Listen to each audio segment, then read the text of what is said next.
కొరింథీయులకు రాసిన మొదటి పత్రిక 4వ అధ్యాయం 12వ వచనం నుండి. కనుక ఇక్కడ మూడవదిగా గమనించినప్పుడు వారు ఎట్లా ఉన్నారు అంటే తిడుతున్నప్పటికీ కూడాను వారిని బ్రతిమలాడుతున్నట్లుగా చూస్తాం. ఒక చిన్న మాట ఏదైనా మనల్ని ఎవరన్నా అంటే, దేవుని ఎరిగిన వారు కానివచ్చు, దేవుని ఎరగని వారు కావచ్చు, ఒక చిన్న మాట అంటేనే ఇక్కడ ఆ మనుషుడు ముఖం చూడడం, వాడితో మాట్లాడడం, అసలు వాడితో మనకు సంబంధమే ఉండవు.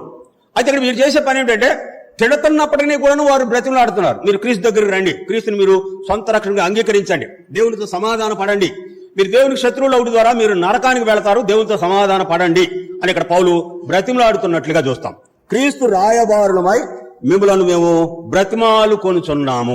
పిడిగుద్దులు తినుచు నిలవరమైన నివాసము లేక స్వహస్తాలతో కష్టపడుచు దేవుని పనిని వారు జరిగించినట్లుగా ఈ వాక్య భాగంలో చూస్తాం.